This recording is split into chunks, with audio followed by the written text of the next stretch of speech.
So it's the end of the year, and that means it is Spotify Wrapped season. And as I am sure you have seen on all of your social media, all your friends are sharing their top songs, their top albums, and we probably all think that it's more interesting than it really is. I just saw your Spotify Wrapped on your story. You Renaissance man, hell yes! Now, I like this time of year because I do think it's interesting to see what everyone else is listening to, but moreover, I get excited when artists post those year-end Spotify for Artists graphics that have all of their annual stats, and usually some message that's like, thank you guys so much for listening to my music. I can't tell you how much it means to me. It's cool to see how many streams people got in a year, yes, but it's really cool to see how many different listeners they had in a year, because this is the only time we ever get to see that data. Because normally on Spotify, if you go to someone's page and you see their monthly listeners, that is a rolling count of how many different people have listened to that artist in the past month. Whereas in this case, on those graphics, when you see that number, that's all of the different people that have listened to at least one song by that artist in the past year. So if it was some girl putting on Man, I Feel Like a Woman while doing her makeup and she listened to it one time, well, that one time you played the song is enough to make you a listener to someone in this year-end count. Something else I've gotten in the habit of doing is taking the total number of streams and dividing it by the total number of listeners for each artist. And I view that as a loose way of gauging how much passion is around certain artists. Usually I just do that math in my head and kind of make a mental note of it, but this year I tried to do it a little bit more scientifically. So I screenshotted or saved as many of these graphics as I saw posted, and I also put the bat signal up on my Instagram and said, hey, if you guys see any others, please forward them to me. And together we got a ton of data. So in this video, I want to break some of that data down and look at which country artists have the most streams, have the most listeners, and have the most passion, whose fans go the deepest into their catalog. Before we get into all of it, let me give a shout out to the sponsor of today's video, Keeps. 2 out of 3 guys experience some form of hair loss by the time they're 35.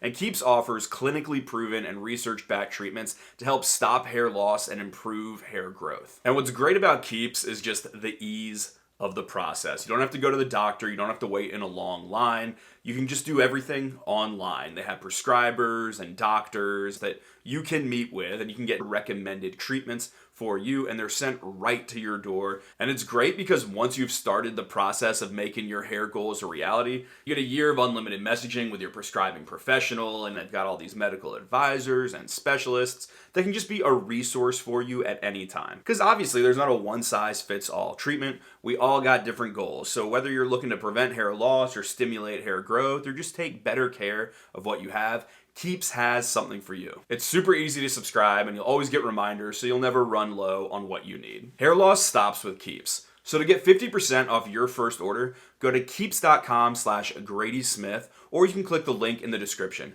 That's KEEPS.com/GradySmith. And I'll have that linked below. Thank you so much to Keeps for sponsoring the video. And now let's crunch some data. Okay, so let's look at all of this Spotify Wrapped data that I actually have. Now, the first thing to note here is that not every artist posted their own Spotify metrics. So while we do have everyone from Travis Tritt to Maddie and Tay to Morgan Wallen, we don't have big artists like Luke Combs and Luke Bryan, Carrie Underwood, Miranda Lambert, Kelsey Ballerini. None of them posted their Spotify metrics. So I will be the first to admit this is an incomplete data set, but hey, it's better than nothing. Altogether, we all collected about 80 different country artist metrics that were posted. And I know there are some stragglers that have posted like today and stuff, and they're not in this data set.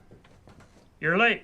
Second, I have to shout out Danny Katz, who I actually shouted out in the Yellowstone video as being an intrepid data researcher, because he helped me put all of these numbers into a chart and made some graphs and stuff that we'll get into later. Okay, let's just start with the big obvious metric, the most streamed artist. This is probably not a shock to anyone, but the most streamed artist was Morgan Wallen with 2.1 billion streams. Yes, 2.1 billion, and that's only on Spotify. You know, we don't even know how many he got on Apple Music and Pandora and every other place you can stream music. So the actual number of times he was played is probably over double that, but on Spotify at least 2.1 billion streams. After that came Zach Bryan with 1 billion streams. Then in third was Jason Aldean with 615.1 million. Then Thomas Rhett with almost 557 million. million, and then Maren Morris with 528 million. Now, I'll put a whole spreadsheet in the description that you can just look at if you want to see all of the different people that we aggregated, because I can't go through all of these names individually, but some standout performances that I noticed in terms of stream count would include both Shania Twain and Alan Jackson, each of whom got over 400 million streams on Spotify in the past year, despite not having any kind of recent smashes. I thought the same thing about Maddie and Tay getting 128 million streams. That was more than a lot of their counterparts that have a lot more radio success. I guess maybe they're kind of quiet streaming juggernauts. For instance, Lainey Wilson, who's kind of the belle of the ball in country music right now,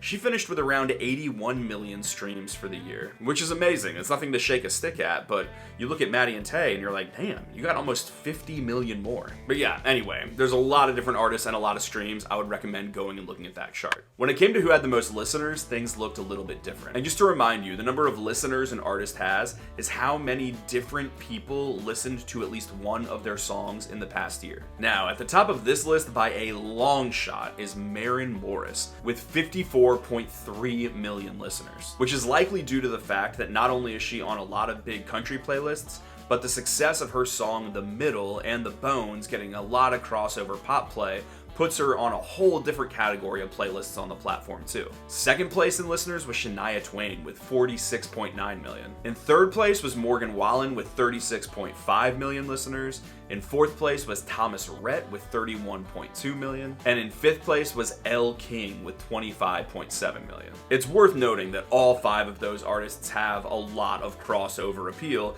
and pop listeners would probably be more likely to check them out than maybe some artists that have a lot more of a honky-tonk sound. And this is really backed up by the data. One of the graphs that Danny made, and I'll link his Tableau below and you can go look and interact with this graph, is a comparison of reach and listeners. And what he means by reach is the cumulative number of followers of all of the different Spotify playlists that you are included on. And when you plot all of this out, he found that there was an 88% correlation between your playlist reach and the number of listeners that you have. That's what this line in the middle represents, at least as he explained it to me. So yes, being on a bunch of Spotify playlists, as Maren Morris clearly is, definitely increases your number of listeners. But do they dive deep into your music? That's another question, and that's what we're going to figure out with the main reason I ever wanted to do this video in the first place, which is this passion rating I was talking about. So to calculate this number, it's really simple. You take any artist's total number of streams and divide it by their total number of listeners for the year,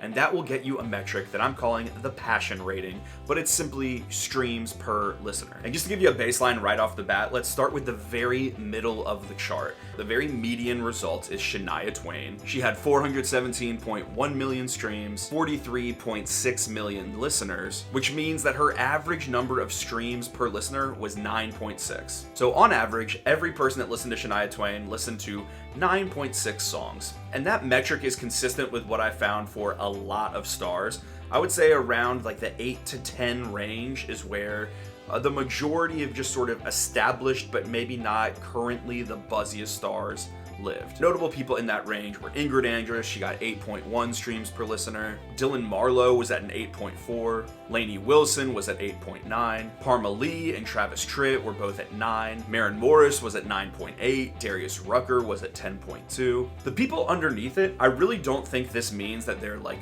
doing badly. A lot of them are way earlier in their careers, or they only have a few songs out, and they don't necessarily have a catalog that people can binge. So brand new acts, I typically found they were getting around 3 to 5 streams per listener. Like those guys Low Gap that I love, they were at a 4.2. Or Carter Faith, who's brand new on the scene, she was at 4.6. And as you become a little more known, that number is gonna creep up a little bit. Although look, there are some people where I was like, all right, maybe this artist that has a lot of songs out is a little bit past their prime. I won't be shady right now. I'll let you go search that out yourself. I'm more interested in the people who are overperforming on this metric. How much are people into the artist, and how much are they willing to repeat listen and kind of be passionate? In this case, I'm gonna build up to the number 1 because I think it's more fun. Some notable people on the way up the chart. First, I'd mention Carly Pearce. She came in at 11.6 streams per listener. This was the strongest number for any of the female country artists that I found.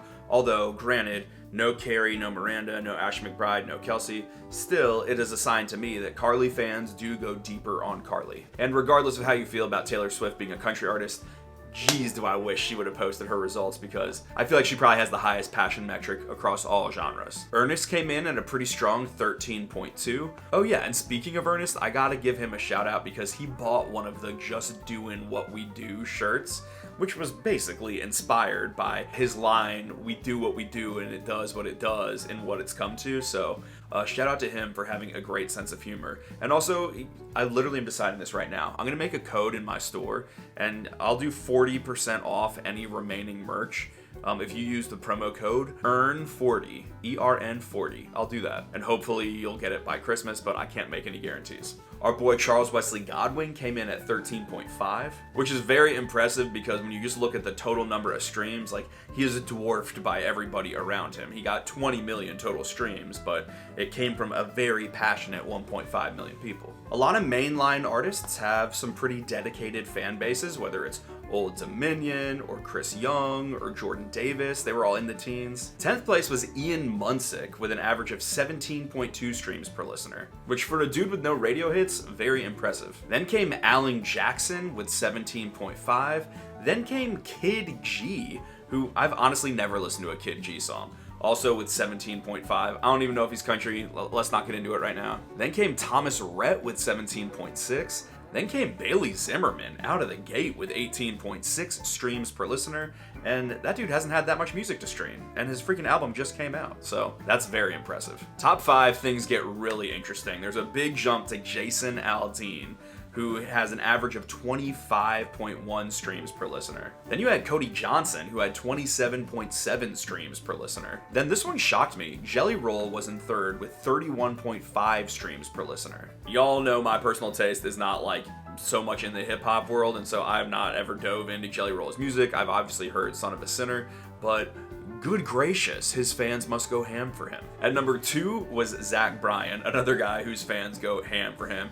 He had 41.8 streams per listener, which is so nuts for an artist that basically skyrocketed out of relative obscurity a couple years ago. How many songs did he drop? Did he drop 45 songs this year? So I guess the average listener almost listened to all of them, but maybe missed one or two. But number 1, by a long shot, was Morgan Wallen, whose streams per listener count came in at 57.5, which is crazy when you think about the fact that, remember, the average was like 9.6. So the average Morgan fan listened like 6 times as much as sort of the general average fan. So it's really no surprise that Dangerous was once again one of the biggest albums in all genres for the year. I really wish Luke Combs had posted his Spotify Wrapped stuff, because the only person I can even possibly imagine being close to Morgan would be him. Like, he gets so many streams that I was looking at Hits Daily Double's year-end chart today, and This One's For You, like his album from 2017, it has made that year-end chart for the last 5 years. In fact, it only dropped 6% from last year to this year and still moved another hundreds of thousands of equivalent album units, which means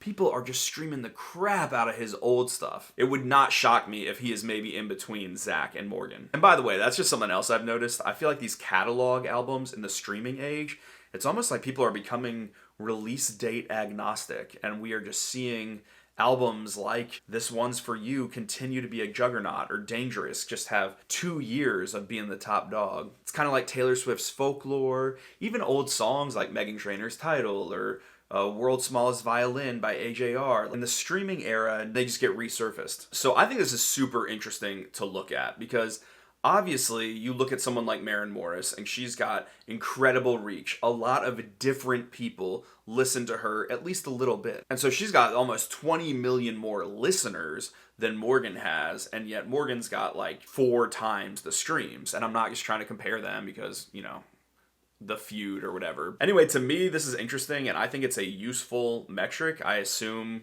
or I would hope, labels look at things like this. To me, this says, like, if you're a betting man, I would put a lot of your chips behind Bailey Zimmerman, and honestly, Ian Munsick. That, to me, is, like, one of the most surprising results on here. We tend to think that the major label's main motivation is get a radio hit, and that has not happened for Ian, but looking at how his fans go hard for him, it's like, damn. And obviously Zach Bryan too, and it seems like that is actually starting to happen. I noticed he got even more ads for Something in the Orange at Country Radio this week, and it had the little thing that says Airborne, which means, oh man, maybe he's getting the full push now. Like I said, all of the raw data that we used in a spreadsheet, as well as all of Danny's Tableau data, is linked down below if you want to go poke around and see for yourself. And the next stuff you're going to see from me is my year-end content. Yeah, I got 4 videos coming out for year-end, like I always do, and I think you're going to enjoy them. So I will see you guys soon, and let's talk about some of the best and worst country music of the year. Okay,